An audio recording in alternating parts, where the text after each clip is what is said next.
Great news. The Goat Heads are back 15 times.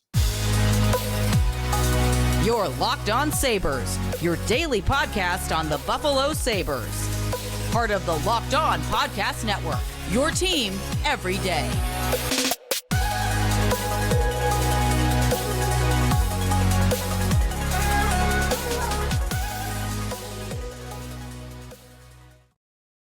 And thanks for making Locked On Sabres your first listen every day. We are free and available wherever you get your podcast, part of the Locked On Podcast Network, your team every day.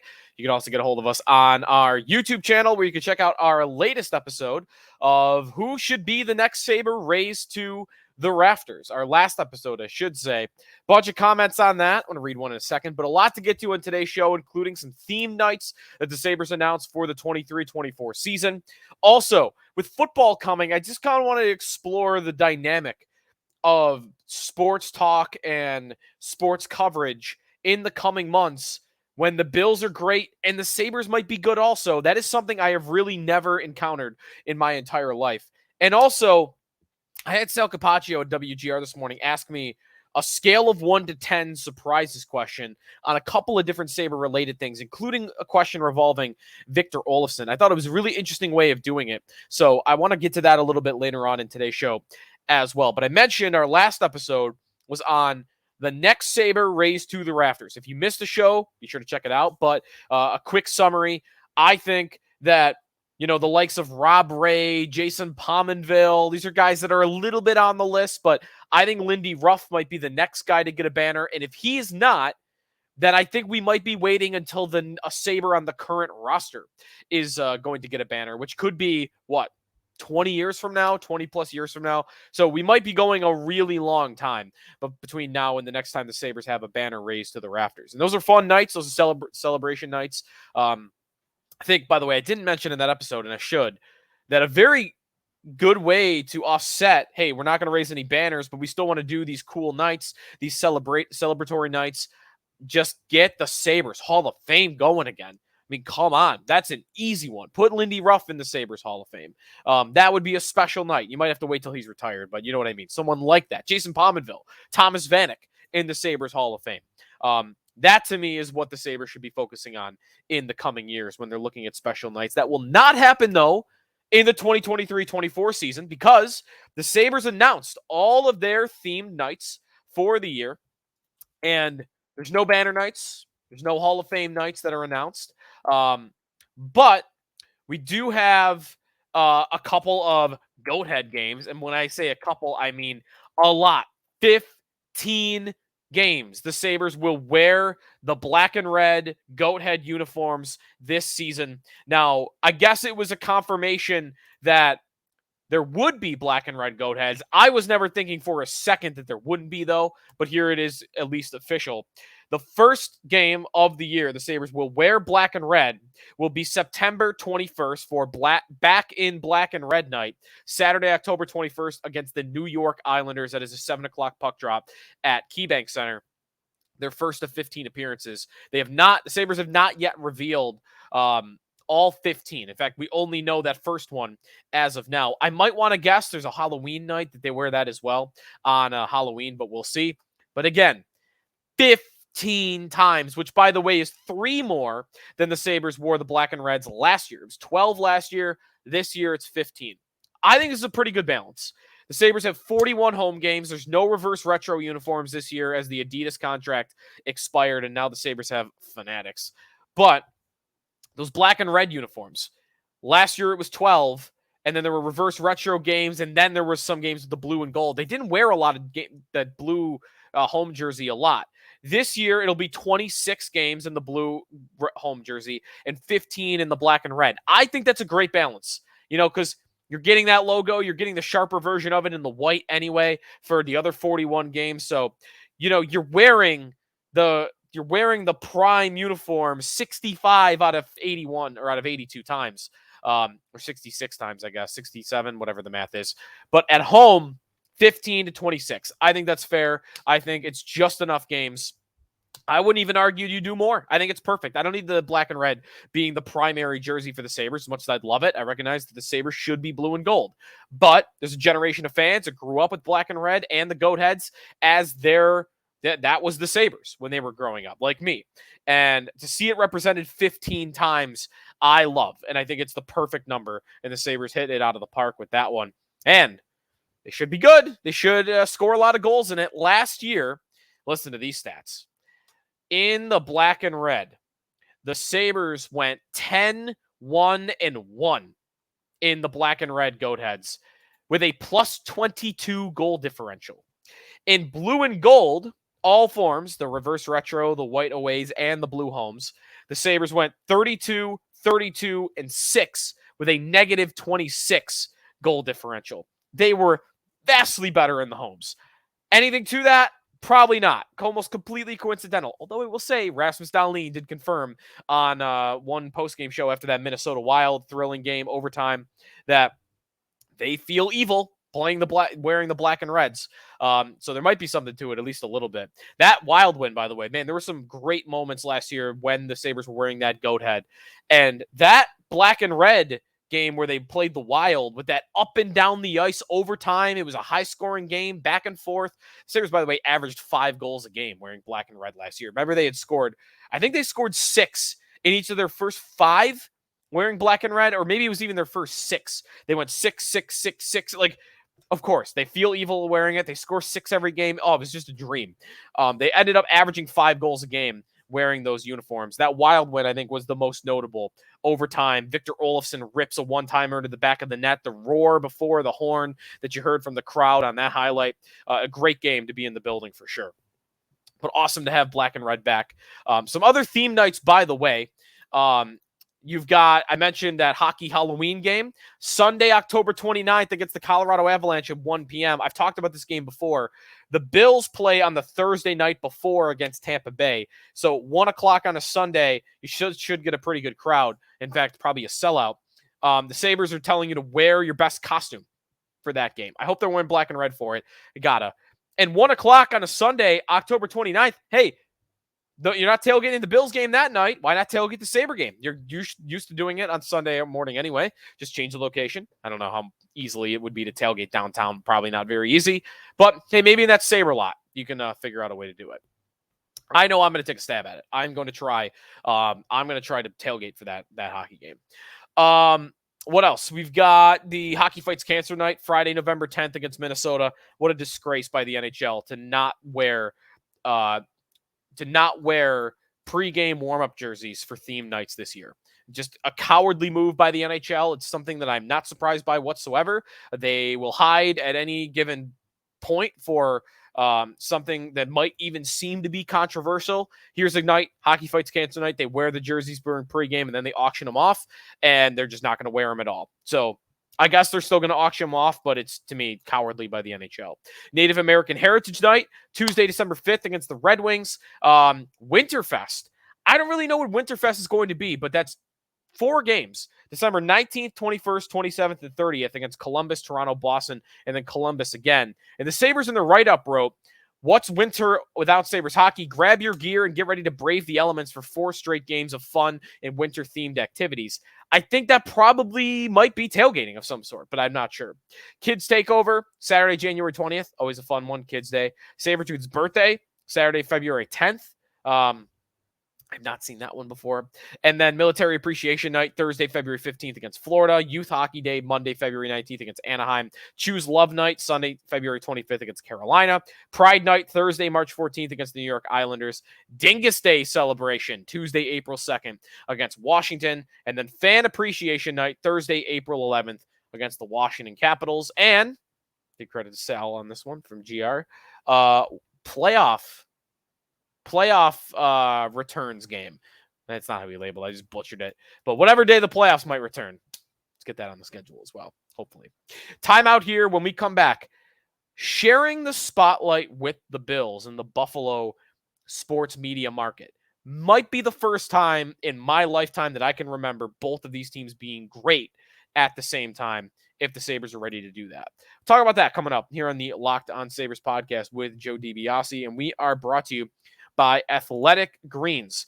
Number one thing I start my morning with every morning to get all those vitamins and minerals. I drink it. Since I've been drinking AG1, I've noticed an overall feeling of health. AG1 replaces your multivitamin, probiotic, and more in one simple drinkable habit. Science proven formulation of vitamins, probiotics, and whole food source nutrients. AG1 is raising the standard for quality in the supplement category. AG1 helps you build your health foundation first.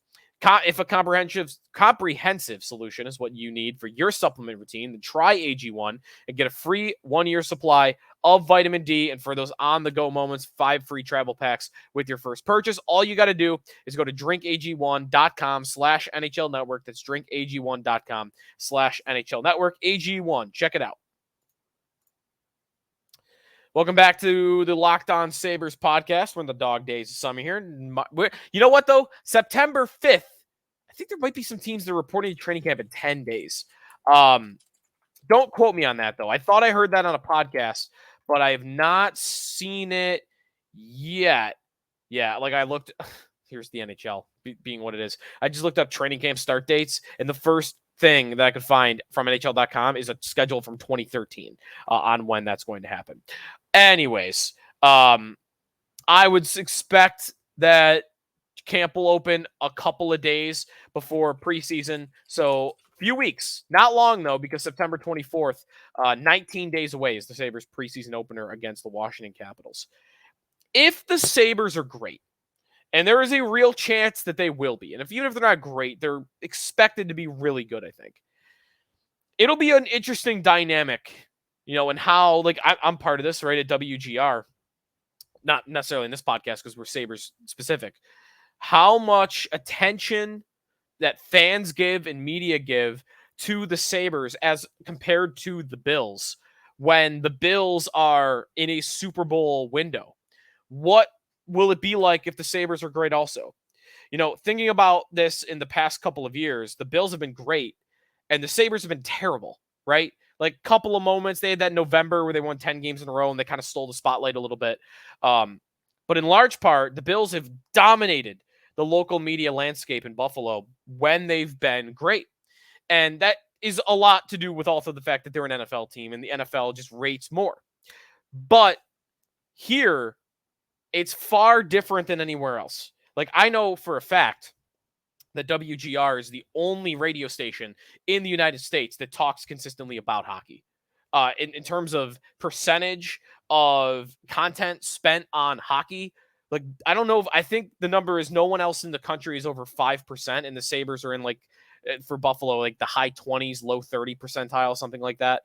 Might even be a little higher than that. And so it's a little different. If the Sabres are great and the Bills are great, I do think there's going to be a split. I'm not sure that'll always be the case.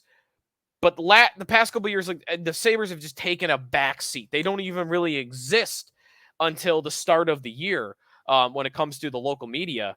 But that's because the Bills have been dominant, again, and that's what people want to listen to. I think it's going to be weekdays. The Sabres are going to really input themselves. Weekends, I'm not so sure. Like going into a weekend, a Friday, even a Thursday night. I think if you're listening to something or you're watching the news or you're reading in the newspaper, I think you're going to get primarily Bills coverage. But that middle of the week sweet spot between games, I really think the Sabres can kind of shove their way in and get some attention that they haven't been getting in that area of the calendar for 10 years, at least. I think that's on the way. They've got to get off to a hot start, I think, and able to do that to really capture people's attention. But I think because they're new and they're fresh, that helps also. That, hey, they haven't been good in so long. Like, man, I forgot what this feels like. The Bills, we know what it feels like. We've been doing it year after year for the past couple of years. So I think the Sabres are about to take a share of this, and that means the building being fuller too. Like, I think they did a good job with the schedule where they're not really ever competing with the Bills. There's like one crossover game and the Bills are on the road and the Sabres are on the road. They'll typically try to avoid that anyway. But I just know from my standpoint, like, I'm excited to talk more hockey in the fall than I really ever have on the air since I've been someone that's been on the air. Sabres never been good while I've been on the air. So Because typically for me, it would be we wait until winter. We'll mix them in here and there, but we won't really have full shows, half shows dedicated to something Sabres related. And now I think that's coming. I think that really is coming. They got to be good. If they're bad, it might actually, there might be some attention paid to them, even if they're not good, because of the expectations actually being there this season. But I do think it's an interesting split that's on the way when looking at it, for a peek behind the curtain for my job and for, TV guys' jobs and newspaper and journalism, and how you're going to cover both teams at the same time, how much attention is spent to both teams, how much do they still figure out, how many minutes on the news is spent to each team, how many inches is spent in the newspaper to each team.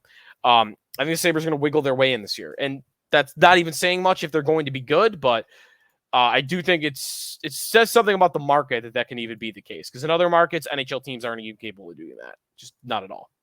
Time out here when we come back. I got 3 questions asked today on the air at WGR about the Sabres from Sal.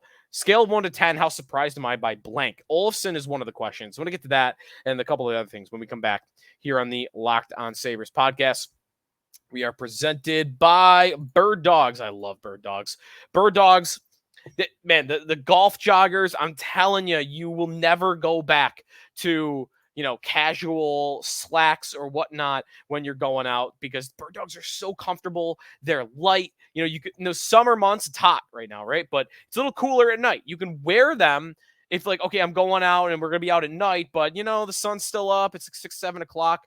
But it's still warm. You can wear them because they're so breathable. They're so cool that you're not going to be sweating for a couple of hours. And then by the time it gets chilly at night, you're going to be glad that you're wearing them.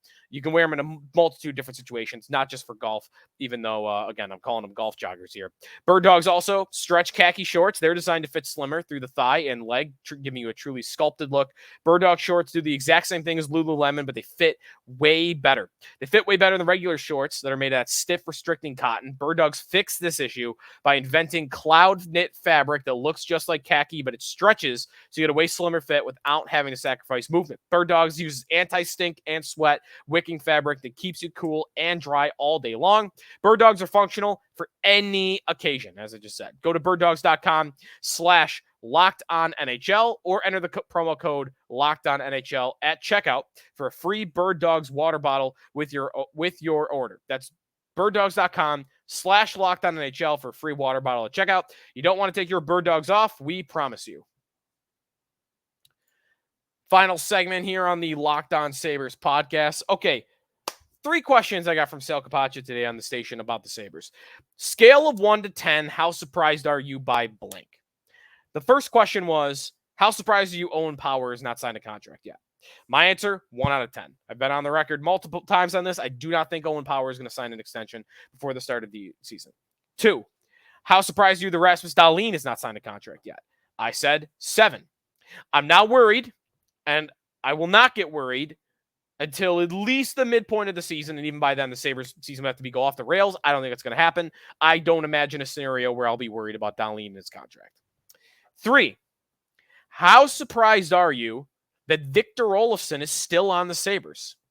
And for that was a tough one. I said a 5, because if you had asked me before Jack Quinn got injured, sorry to remind everybody Jack Quinn got injured, but before Quinn's injury, I might have told you a 9. Like, I thought for sure that was going to happen. Writing was on the wall. The GM sounded like that. The players sounded like that, okay, mutual parting of ways here. We'll get you off the roster. We'll get you to an opportunity to go get a bigger contract somewhere else, and, play big minutes somewhere else. We don't really need you as much because we have all this scoring already. Then Jack Quinn got hurt.